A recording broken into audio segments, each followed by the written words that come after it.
Before I move ahead, I just wanted to show you that I have changed your T distribution table a bit. In place of two tail table, now I have included one tail table for T distribution. The reason is that because the today's the topic which we have, I need T distribution for one table, one tail table. For that, I will show you how to find the critical value for two-tailed test. So as we have seen the problem last to last class based on T distribution. So if you just uh, quickly look at the values, how to calculate, I just want to show you here. One second. Yeah. Just take this example for a while that we have to find the t at 0.01, that is 1% level of significance for 9 degree of freedom. Okay, so remember that earlier we have this value as 3.250. This value was given directly from the two-tailed table.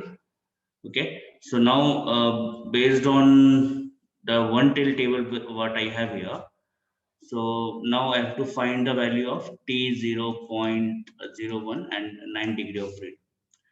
So because it is now one tailed, and when you're doing the test for two tailed, when you're doing the hypothesis test for two tailed, for example, when you have mu not equal to 0 as alternative hypothesis, so this represent your two tailed test. So then what you have to do, only small change here is that if you have to do the test for 1% level of significance, just divide this by 2. So we have t alpha by 2 value, so alpha is 0.01, just divide this by 2. So if you just divide 0.01 by 2, you will get 0.005. So now you have to check the table at 0.005 comma 9. So this value we have to check. So earlier this value was 3.250, which was directly we can check at 0.01. All right, but now in one tail you have to just divide this by 2 when you're doing the hypothesis for two tail. So just check this value at 0.005. So if we just here is the value up to 0.025. So we'll go for next page.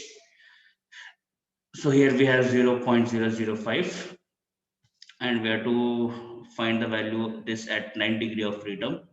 So now you can see your value is 3.250, which is same as what we have done uh, last class. So one more example we will see.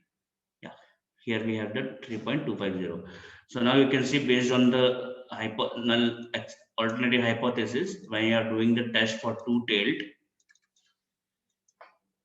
then you have to just divide this by 2. That's all. And when you're doing the test for one tail, then don't divide this by 2. Then you have to check the value at 0.01 only. That is the only small change for T distribution table. I hope I'm very much clear. So for two tail test, when you want to find the T critical value for two tail test at whatever the alpha percentage of level, you have to just divide by 2 here. Okay, so next one more example I will show you. In this case also you have mu not equal to 66 as the alternative. So this is nothing but your two-tailed test. All right, so for two-tailed test, what is the critical value we have to check? We have to check the critical value of this particular portion. So we are testing at 5% level of significance. So what you have to do? First you write 0.05 comma 9 degree of freedom, because it is two tail test, just divide this by 2. So then what you have to do, you have to check the table at 0.025, I think 0.05 by 2. Yeah, 0.025, 9. So this, apart from this, now you have to check this particular value in the table. You will get 2.262. I will show you quickly. 0.025, where we have 0.025. Yeah, here we have 0.025, and degree of freedom is 9. So you can check, you will get the value 2.26. So I have little bit changed the, apart from two-tailed table, now I have given you the one-tailed table, because today's topic I need T distribution again, but for one-tailed I need that. For that reason I have given you the one-tailed table. Rest all the tables remain same, there is no change. So I hope we are clear with this particular portion. So now let's go back to our today's class. What we have, let us check. Yeah, today we have the topic. It's a very small topic, testing of significance of correlation coefficient. So already we know about correlation coefficient. We have already spoken enough about this from previous chapter, that correlation coefficient is denoted with your R value, right? So whatever the R value you will get, it should be in the range of -1 to +1, and this gives the relationship between two data x and y. So this already we have seen. So now today's class we will check the significance of the correlation coefficient. So how we have to test the significance for correlation coefficient, let us check. So the correlation coefficient are tell us about the strength and direction about the linear relationship between x and y. We have already seen that portion. So when we draw the scatter plot, okay, when it is in which direction it is going, whether it is going in positive direction or whether it is going in negative direction, and whether the relationship is strong or weak, that is what the R value tell us about. So it gives the relationship. All right. So now this is our main point now. So we have to perform a hypothesis test of the significance of correlation coefficient. I will tell you what is the meaning of significance. I have already told you that earlier also. But once again, I'll repeat. To decide whether the linear relationship in the sample data is strong enough to use the model to the relationship in the population, right? So once again, I'm repeating that when you have a population data set, when you have a data from the population, and when you draw a sample from that particular population, all right, so we will be having the R value for the sample. Okay, we will be having the R value for the sample, whatever the R value it may be, 0.8, 0.9, may whatever it may be. So we will be knowing this correlation coefficient for the sample. Now, based on this R value of sample, we have to check whether the relationship is strong for the population correlation coefficient also, right? So if R is the correlation coefficient for sample, then I will denote population correlation coefficient with some other notation, let's say rho. So whether rho also has a strong correlation if R is given to us.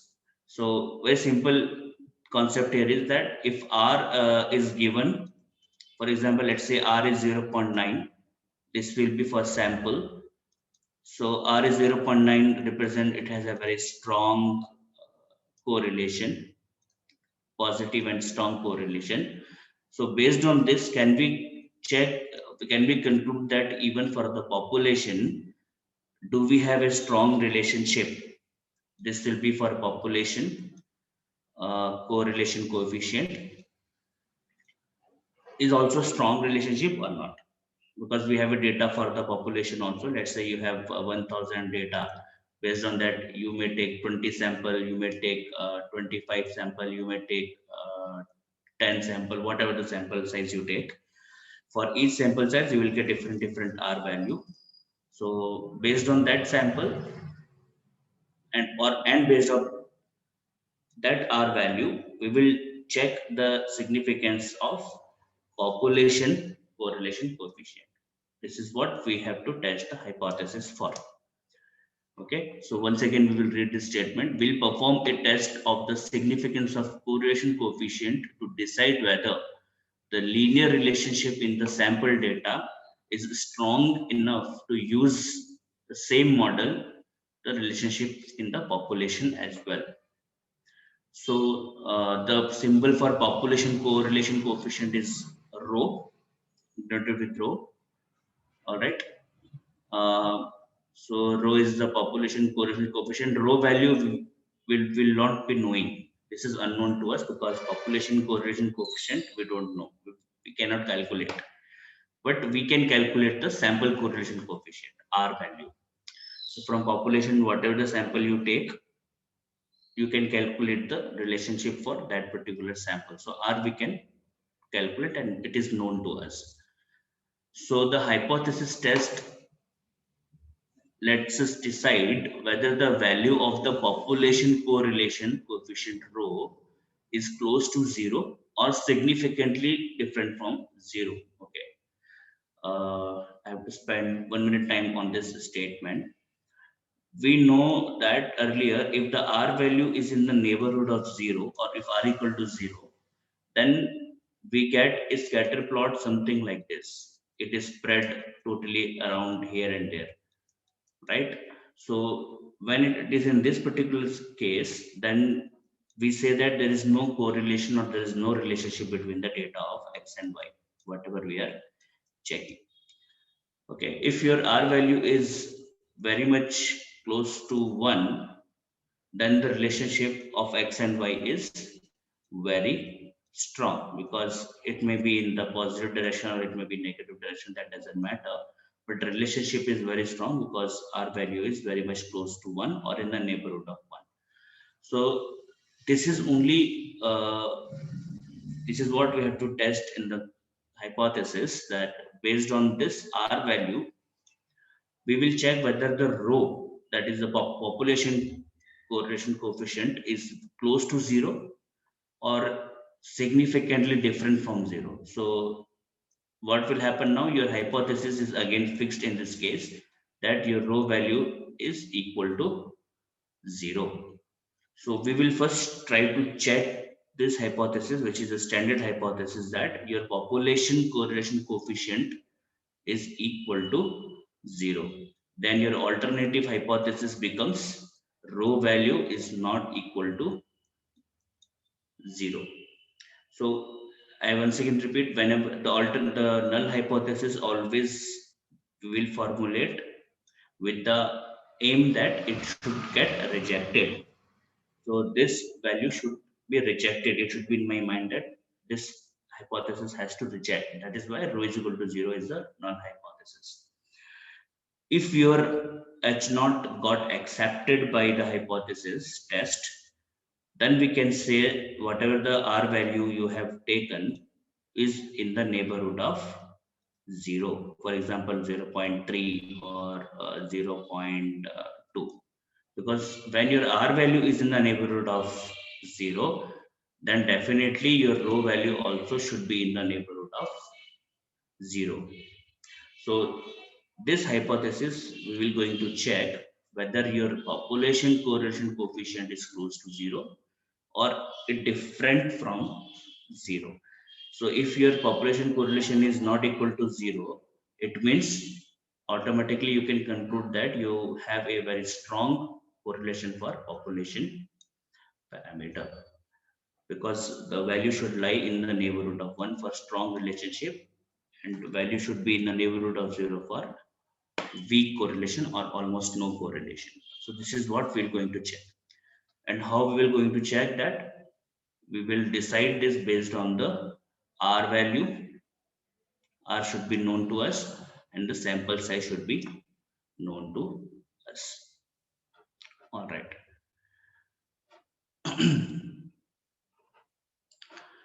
Okay. if the hypothesis test concludes that your correlation coefficient is significantly different from 0, then we say that your correlation coefficient is significant. I have used a definition of significant and non-significant. What it means that if your rho value is not equal to 0, if your alternative hypothesis has got accepted and your null hypothesis, which is rho equal to 0, got rejected, this has accepted, then this concludes that your population correlation coefficient, which I'm dealing here with, population correlation coefficient is significantly different from 0, implies it is significant. Okay, if your null hypothesis got rejected, then we call this as non-significant, because there is no significant difference, we can say. All right, so there's a two word, significant and non-significant. So don't be get confused between significant and non-significant. I once again repeat, you will be having two hypotheses. So in this case, our H naught is fixed, which is rho equal to 0, and here it should be not equal to 0.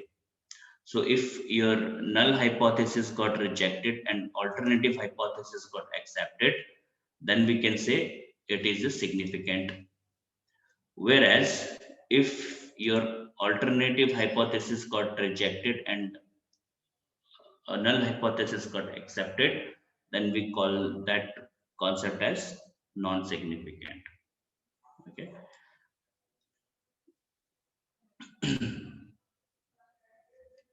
All right.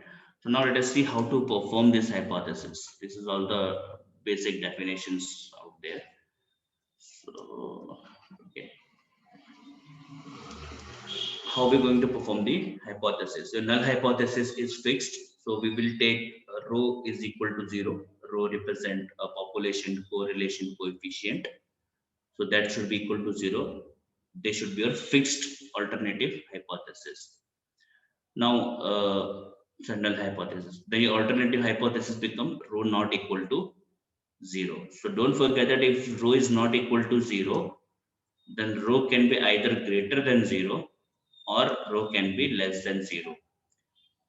Okay. So if any of these two is given in the problem, then we will use one tail test.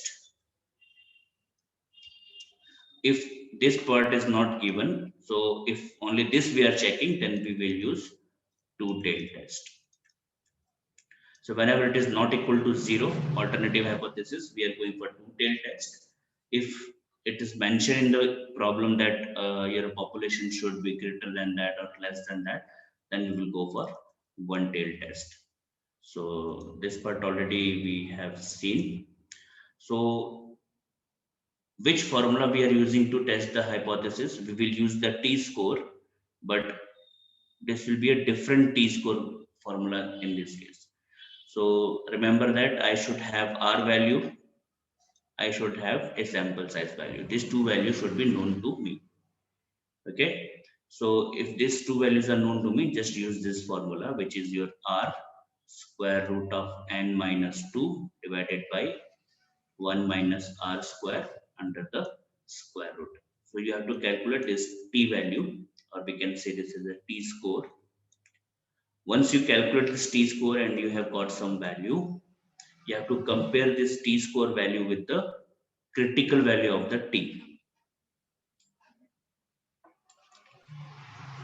All right. So now we have to find the critical value of the t based on t distribution table. But in this case, you will be having n minus 2 degree of freedom. In previous t distribution which we have taken, we had n minus 1 degree of freedom. Now in this case, you have n minus 2 degree of freedom. So for example, if you have R value given as 0.6 and sample size is 30, then your degree of freedom will become 30 minus 2 equal to 28.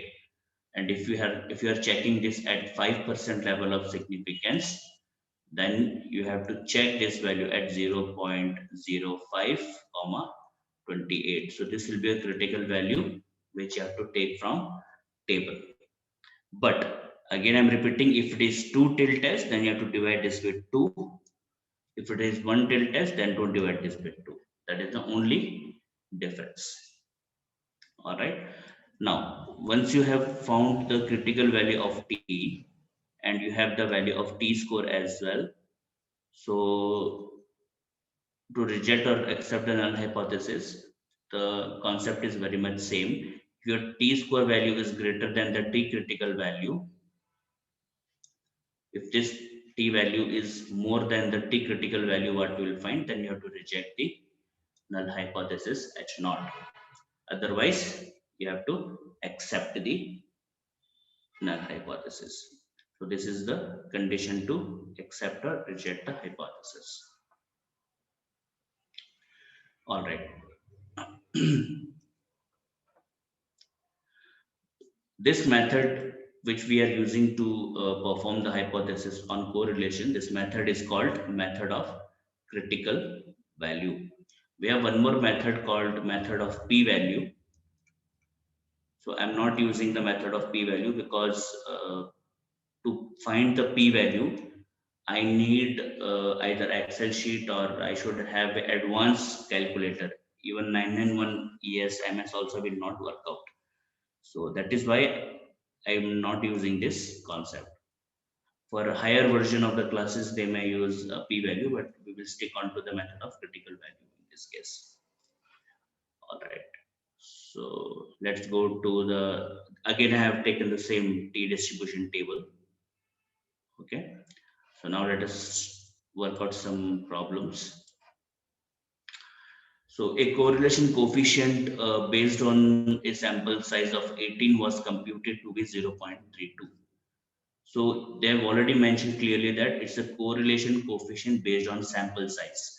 So if sample size is 18, your n value is 18, and it is a sample correlation coefficient, so R is given to you, and which is 0.32.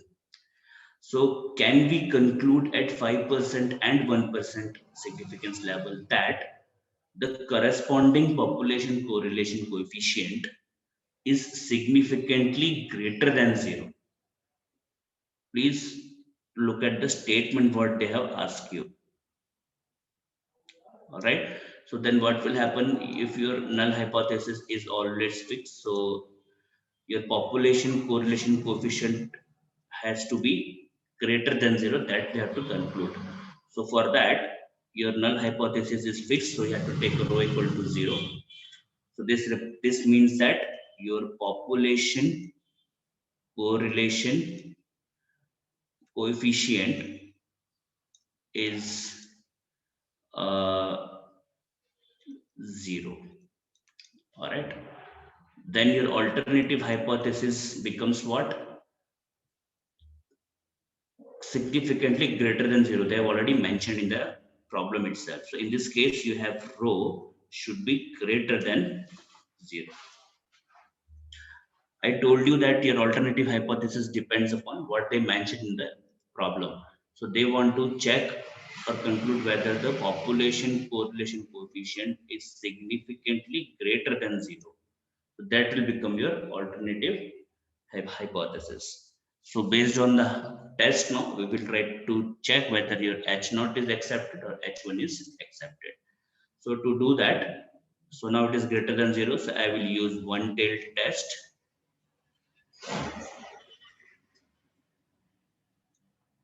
All right.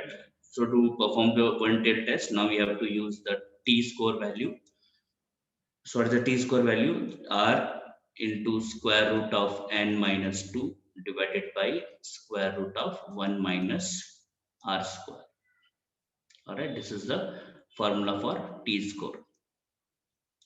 So we will first find the t-score value. So r value is given as 0.32 into square root of sample size is 18 minus 2 whole divided by square root of 1 minus 0.32 whole square. So if we just quickly calculate this part here, 0.32 whole square, 1 minus answer square root of answer. Okay. So here I'm getting this value as 0.32 into square root of 16 divided by 0.9474 something. Okay, so when we calculate this, 0.32 into square root of 16 divided by 0.9474.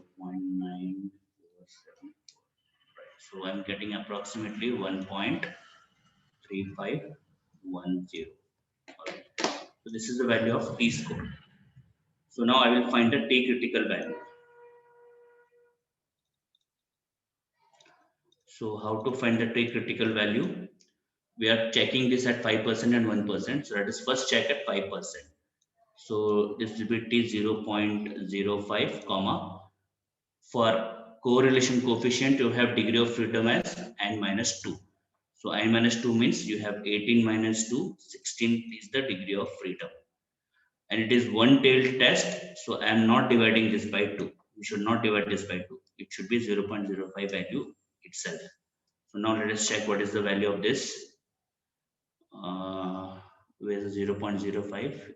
Here is 0.05 and 16 is the degree of freedom. So the value is 1.746.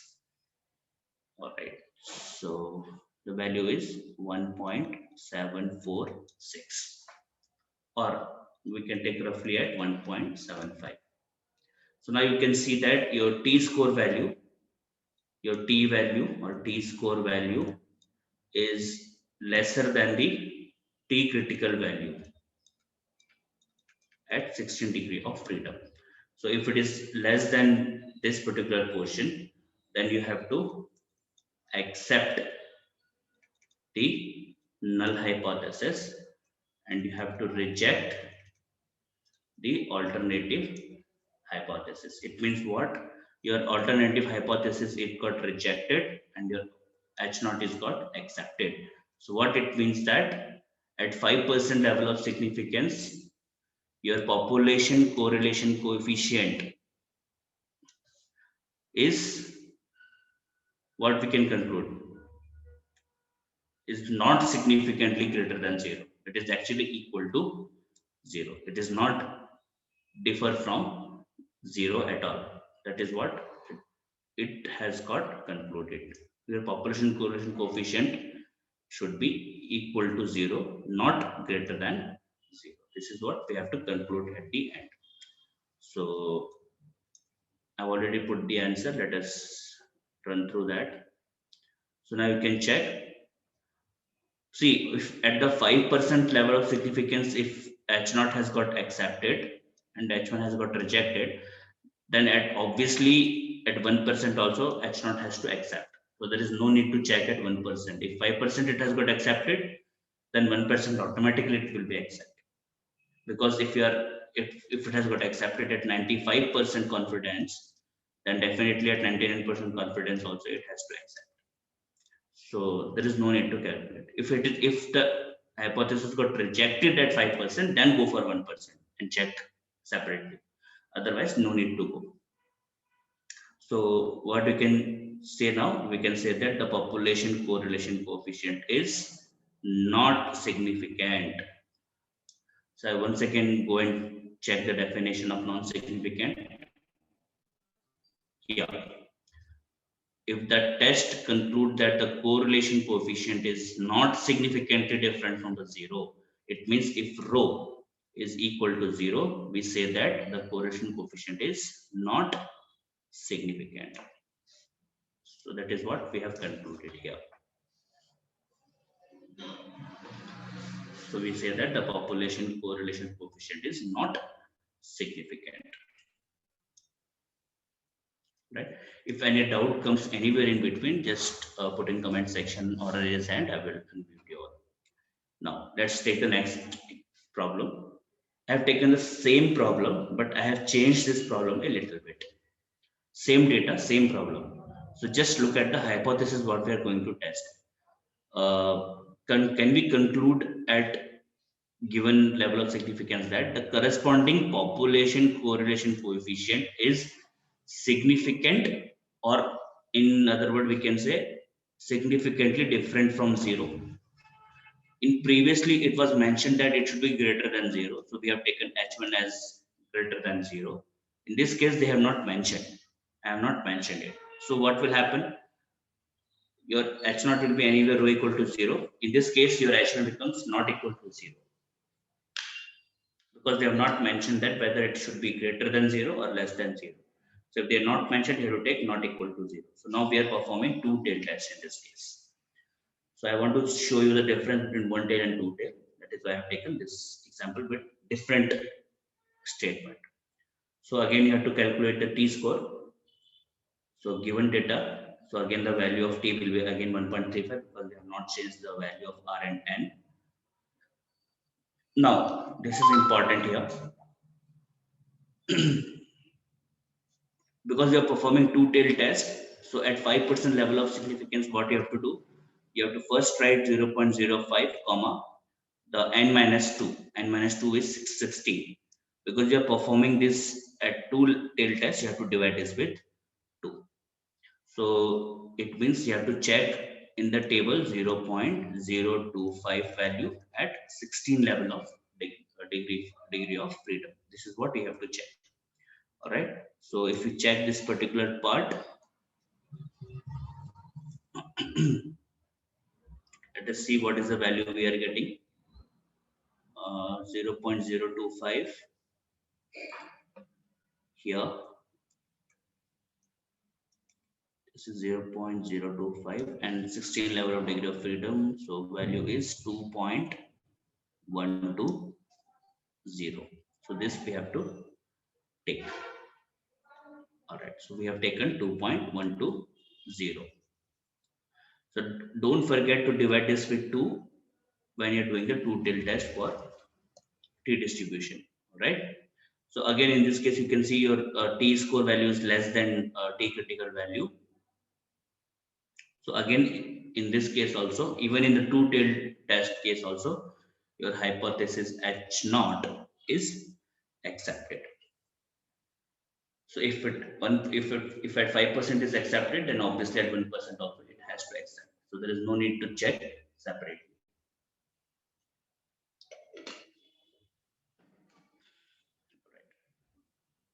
Now,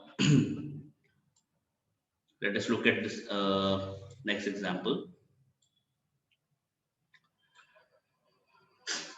Same data, I have taken the same R value, but in this case, I'm finding something different. Okay. So what is the minimum sample size necessary? All right. We have to find the sample size in order that we can conclude the correlation coefficient of 0.32 is significantly greater than 0 at 5% level. Please read the statement carefully and understand. In this case, now we have to find the sample size value. Okay, when your sample correlation coefficient is 0.32, they have given. All right, based on hypothesis test. So how are we going to do that? So in this case, what we have to do, we'll go for one tail test only. Let's see. So your h naught is anywhere fixed rho equal to 0 and h1 is rho greater than 0. I have taken in this case. So we are going to perform the one tail test for this particular portion, because they have already mentioned that it should be significantly greater than 0. So your alternative hypothesis is rho greater than 0. So now we come to conclusion that we have to perform one tail test. Okay. So at 5% level, using one tail test of t-distribution, the minimum value of n will be such that first we'll find the t value. Okay. So when you find the t value, you have to equate this t value with the t critical value. We have to equate, or we have to check whether they have value are same or lesser or greater. So I will come to that a bit later. First, let us find the t value. Now, I'm using a t distribution test here. And always remember, we will use t distribution whenever your sample size is less. So whatever the n value we have to take, that should be less than 30. Okay. So now for that reason, I have started taking the random value of n from 29. So if you take n is equal to 29 and substitute here in the t score, you will get t value as 1.755. Now, if you have take n equal to 29 and we are checking this at 5% level, then what will be its critical value? This will be its critical value, which is 1.703. You can check this in the table. All right, it's one tail test, so I'm not dividing this with 2. I'm retaining this as t 0.05. All right, so just keep that aside for a while. Now, if you go for n is equal to 28 and 27 and 26 and 25 and so on, for n equal to 28, if you substitute here, we will get t value as 1.72 and the critical value as 1.706.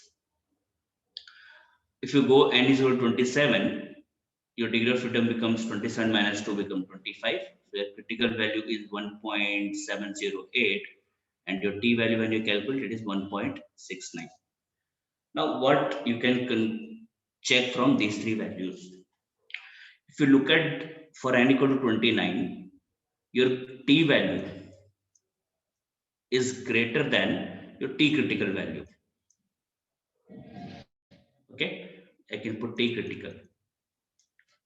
So if your t value is greater than t critical, then you have to accept the alternative hypothesis because H naught will get rejected.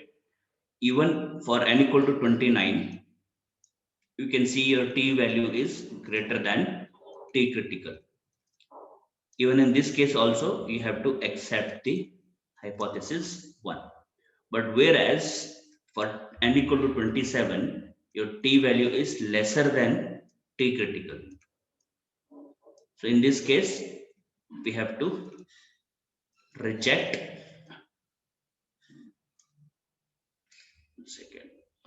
you have to reject the hypothesis.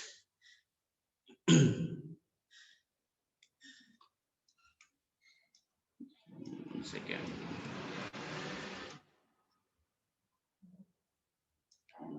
Where? Okay. You have to reject the hypothesis H1 in this case. Now, your hypothesis H1 has to be accepted when you have a sample size or R value as 0.32. Okay. So which value of n you will take? So because your t value is greater than t critical, these two can be the case. So either your sample size should be 29 or sample size should be 28. You have to take in order to say that your population correlation coefficient should be significantly greater than 0. So if it is significantly greater than 0, it means your R value which you have taken should be actually more than 0.32. It should not be at neighborhood of 0. It should be in the neighborhood of 1.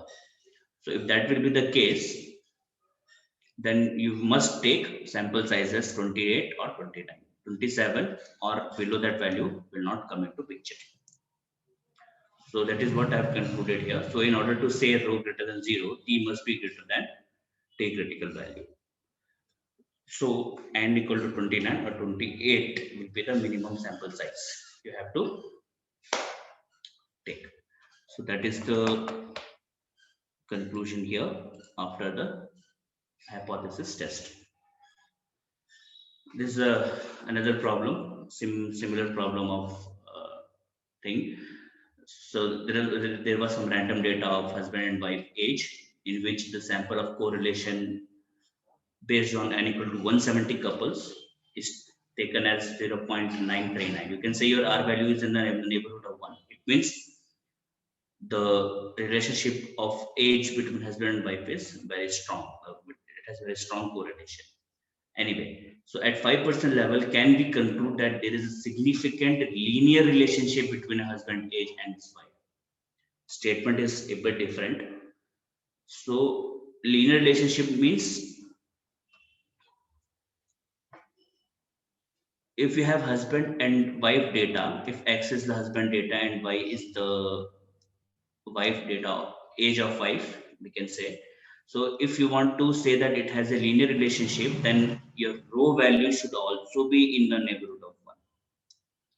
Because if R value is given in the neighborhood of 1, which has a strong correlation, then your row value should also be in the neighborhood of 1.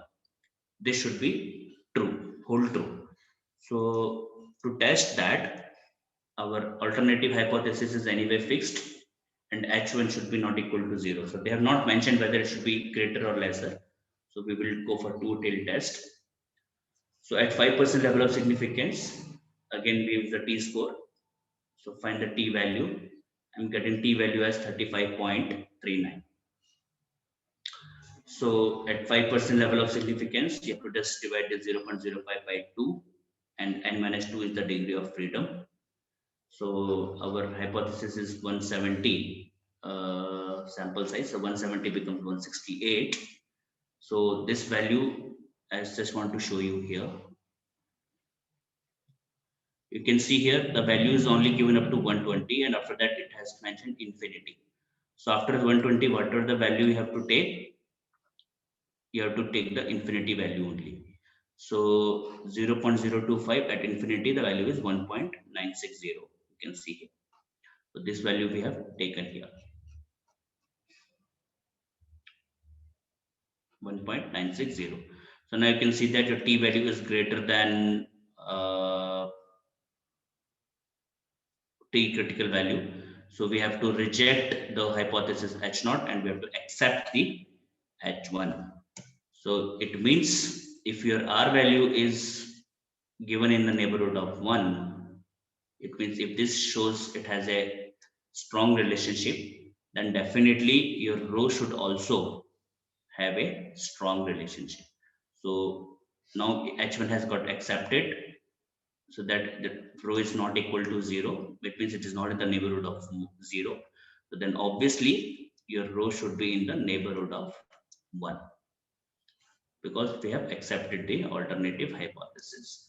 So if rho is in the neighborhood of 1, it has a strong relationship between wife age and husband age. So yes, it has a linear relationship. Because when we get a linear relationship, when all the data point, when it's Roy scatter plot, should lie on a straight line. So it has a linear relationship, and it is only true holds when your R value or row value in this case should be in the neighborhood of 1 or exactly 1, we can say, right? So this is all about the testing of correlation coefficient. If any doubt, then please raise your hand and ask your doubts if any doubt is there.